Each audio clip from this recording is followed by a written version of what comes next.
നമസ്കാരം. പഞ്ചശക്തി tarot spiritual വേൾഡിലേക്ക് എല്ലാവർക്കും സ്വാഗതം. ഇന്ന് യൂണിവേഴ്സ് എന്താണ് പറയാൻ ആഗ്രഹിക്കുന്നതെന്ന് നോക്കാം. ഇതൊരു ജനറൽ റീഡിംഗ് ആണ്, ടൈംലെസ് ആണ്. എപ്പോൾ മുതൽ കാണുന്നു അപ്പോൾ മുതൽ നിങ്ങൾക്ക് ഇത് റെസിനേറ്റ് ആവുന്നതാണ്. ആരും ഫോഴ്സ്ഫുള്ളി ഒന്നും റെസിനേറ്റ് ചെയ്യരുത്. ഒത്തിരി പേരുടെ എനർജീസ് വരുന്നതാണ്. ആവശ്യമുള്ളത് മാത്രം എടുത്തിട്ട് ബാക്കിയുള്ളത് വിട്ടേക്കുക. നിങ്ങളുടെ പേഴ്സൻ്റെ മുഖം നന്നായി മനസ്സിൽ വിചാരിച്ച് ഒന്ന് മെഡിറ്റേറ്റ് ചെയ്തതിന് ശേഷം മാത്രം റീഡിംഗ് കാണുക. നിങ്ങളുടെ എനർജീസ് കൊണ്ടുവരിക. ഓക്കെ.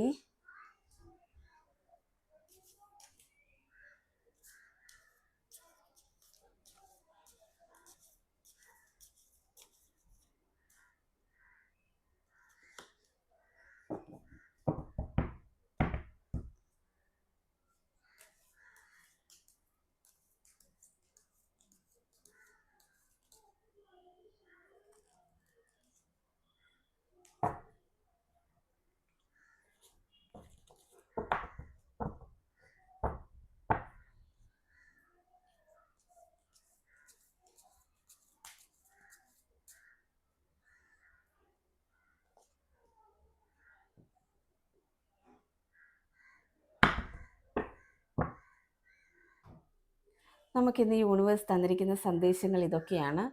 ഫസ്റ്റ് കാർഡായിട്ട് വന്നിരിക്കുന്നത് 8 ഓഫ് കപ്സ് ആണ്. 8 ഓഫ് കപ്സ് എനർജി പറയുന്നത് ഈ റിലേഷനിൽ നിന്നും നിങ്ങൾ മൂവ് ഓൺ ചെയ്യാൻ തയ്യാറായിട്ട് നിൽക്കുന്ന ഒരു എനർജിയാണ്. ഈ റിലേഷനിൽ നിന്നും നിങ്ങളൊരു ഡിസ്റ്റൻസ് വെച്ച് മാറി നിൽക്കുന്ന, ഇമോഷണലി ഡിസ്കണക്റ്റഡ് ആവാൻ തയ്യാറായിട്ട് നിൽക്കുന്ന ഒരു എനർജി ആയിട്ടാണ് കാണുന്നത്. ചിലപ്പോൾ റീസൺ ഈ റിലേഷൻ നിങ്ങൾക്ക് മടുത്ത് തുടങ്ങിയിട്ടുണ്ടാവും എന്നതാണ്. നിങ്ങൾ എഫേർട്ട് ഇട്ടിട്ട് മടുത്തു. ഈ ഒരു റിലേഷന് വേണ്ടിയിട്ട് നിങ്ങൾ ഒത്തിരി എഫേർട്ട് ഇട്ടിട്ടുണ്ടാവും. പക്ഷെ അതിനൊന്നും യാതൊരുവിധ റിസൾട്ടും കിട്ടിയിട്ടുണ്ടാവില്ല. നിങ്ങൾക്ക് കിട്ടേണ്ട റെസ്പെക്റ്റ്, വാല്യൂ എല്ലാം ഈ റിലേഷനിൽ നിന്ന് നിങ്ങൾക്ക് നഷ്ടപ്പെട്ടിട്ടുണ്ടാവും. അതുകൊണ്ട് ഈ റിലേഷനിൽ നിന്ന് ഒരു ഡിറ്റാച്ച്മെൻറ്റിലേക്ക് പോകുന്ന ഒരു പേഴ്സണെയാണ് നമുക്കിവിടെ കാണാൻ കഴിയുന്നത്. നമുക്ക് സെക്കൻഡ് കാർഡായിട്ട് വന്നിരിക്കുന്നത് 3 ഓഫ് സോർട്സ് ആണ്. 3 ഓഫ് സോർട്സ് എനർജി പറയുന്നത് ഈ റിലേഷനിൽ നിന്ന് നിങ്ങൾ ഒരുപാട് സഫർ ചെയ്യുന്നുണ്ടോ എന്നതാണ്. മനസ്സ് മുറിയുന്ന രീതിയിലുള്ള വിഷമങ്ങളാണ് നിങ്ങൾ അനുഭവിച്ചു കൊണ്ടിരിക്കുന്നത്.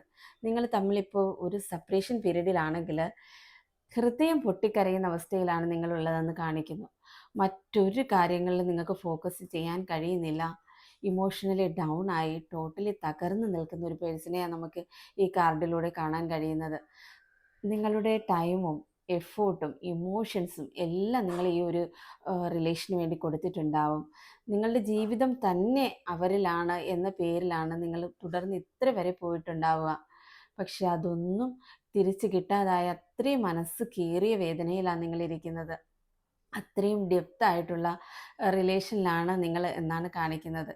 ഇത്രയും ഇൻറ്റൻസ് ആയിട്ട് നിങ്ങൾ സ്നേഹിച്ചിട്ടുള്ളത് കൊണ്ട് ഈ റിലേഷനിൽ ഇപ്പോൾ ഒരു സെപ്പറേഷൻ പീരീഡിൽ നിങ്ങൾ വന്നപ്പോൾ ഇതെങ്ങനെ ഹാൻഡിൽ ചെയ്യണം, ഞാനിതെങ്ങനെ ഈ ഒരു അവസ്ഥയെ മറികടന്നു പോകും എന്നറിയാൻ പറ്റാത്തൊരു വിഷമത്തിൽ നിൽക്കുന്ന ഒരു വ്യക്തിയാണ് നമുക്ക് കാണാൻ പറ്റുന്നത്. എന്ത് ചെയ്തിട്ടാണെങ്കിലും സാരമില്ല, ഈ പേഴ്സൺ എൻ്റെ ലൈഫിലേക്ക് വീണ്ടും തിരികെ കൊണ്ടുവരണം എന്നൊരാഗ്രഹം നിങ്ങൾക്കുണ്ടല്ലേ? എത്ര ചെയ്താലും നിങ്ങൾ ഈ പേഴ്സൺ മടങ്ങി വരണം എന്നൊരു മൈൻഡ് സെറ്റോടെ നിൽക്കുന്ന ഒരു വ്യക്തിയെ നമുക്കിതിൻ്റെ അകത്ത് കാണാൻ പറ്റുന്നത്. നിങ്ങളുടെ മാനസികാവസ്ഥ ഒട്ടും ഓക്കെ അല്ല. ശരിക്കും രാത്രികളോളം കരഞ്ഞും വിഷമിച്ചും നിങ്ങൾ നിങ്ങളുടെ ദിവസം കഴിച്ചു കൂട്ടുന്നു എന്നാണ് ഇത് കാണാൻ പറ്റുന്നത്. അടുത്ത് നിങ്ങളുടെ പേഴ്സൻ്റെ എനർജിയാണ് വന്നിരിക്കുന്നത്. എംപറർ കാർഡാണ് വന്നിരിക്കുന്നത്. നിങ്ങളുടെ പേഴ്സൺ ഇമോഷണലി അഡിക്റ്റഡ് ആവുന്ന ഒരു പേഴ്സണായിട്ട് കാണുന്നില്ല.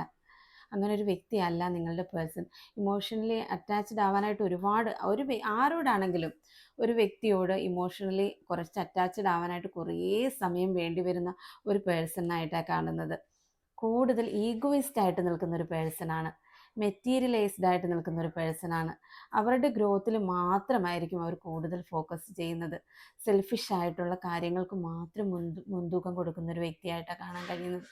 അതുകൊണ്ട് അവർ എപ്പോഴും അവരുടെ കാര്യങ്ങൾക്ക് മാത്രം ശ്രദ്ധിക്കും. നിങ്ങളിൽ അവൈലബിലിറ്റി ഉണ്ടാവില്ല.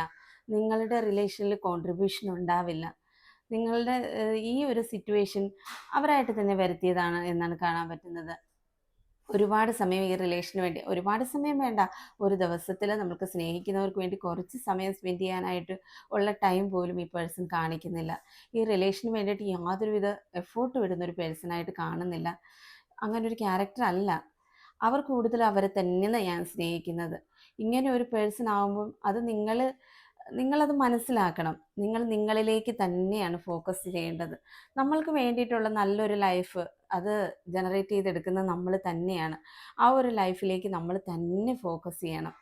നമ്മുടെ സെൽഫ് ഗ്രോത്തിലേക്കും ഒക്കെ. നമ്മൾ ഒരിക്കലും ഒരാളെയും ഒന്നിനെയും ചേസ് ചെയ്ത് പോകാൻ പാടില്ല.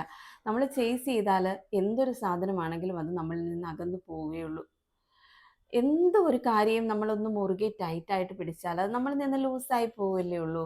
അതുപോലെ നമ്മൾ ഒരാളെയും ചേസ് ചെയ്ത് പുറകെ പോകാൻ പാടില്ല. അവരുടെ അവൈലബിലിറ്റിയും ടൈമും അനുസരിച്ചായിരിക്കും അവർ നമ്മളിലേക്ക് വരുന്നത്. നമ്മൾ കൂടുതൽ അവരെ ഫോഴ്സ് ചെയ്ത് എന്നെ സ്നേഹിക്കണം, എന്നെ വിളിക്കണം, എന്നോട് സംസാരിക്കണം എന്ന് പറഞ്ഞ് നമ്മൾ അവരെ ഫോഴ്സ് ചെയ്യും തോറും നമ്മളുടെ വാല്യൂ അവിടെ കുറഞ്ഞുകൊണ്ടായിരിക്കുന്നത്. ഓ, ഇതിങ്ങനെ ഒരു ആളാണ്, നമ്മൾ എപ്പോൾ വന്നാലും നമ്മുടെ സ്നേഹത്തിന് വേണ്ടി കെഞ്ചി നിൽക്കുന്ന ഒരാളാണ് എന്നൊരു നെഗറ്റീവ് തോട്ട് അവിടെ അതങ്ങനെ കിടക്കും. ഒരിക്കലും നമ്മൾ കൂടുതൽ അവൈലബിൾ ആവരുത്. നമ്മൾ എന്താണോ അത് നമ്മൾ ആ ഒരു രീതിയിൽ തന്നെ മുന്നോട്ട് പോകാം. നമ്മുടെ കാര്യങ്ങൾ നമ്മൾ ഫോക്കസ് ചെയ്ത് നമ്മൾ മുന്നോട്ട് പോകുമ്പോൾ ഈശ്വരൻ നമുക്കുള്ള റിസൾട്ട് ഉറപ്പായിട്ടും തന്നിരിക്കും. നമ്മൾക്ക് എന്ത് വേണം അത് നമ്മൾക്ക് ഈശ്വരൻ തന്നിരിക്കും. നല്ലതാണെങ്കിൽ അത് ഉറപ്പായിട്ടും നമ്മളിലേക്ക് വന്നു ചേരുക തന്നെ ചെയ്യും.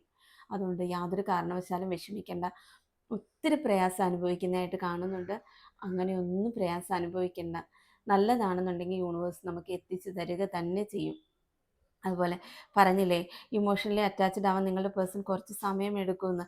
അങ്ങനെ അങ്ങനെ അറ്റാച്ച്ഡ് ആയി ഈ ഒരു റിലേഷൻ നിങ്ങൾക്ക് വിധിച്ചതാണെന്നുണ്ടെങ്കിൽ ആ ഒരു പേഴ്സൺ മാനസികമായിട്ട് മാറ്റം എല്ലാം വരുത്തി, ക്യാരക്ടറിൽ ചേഞ്ച് വരുത്തി നിങ്ങളിലേക്ക് എത്തിച്ചേരുക തന്നെ ചെയ്യും.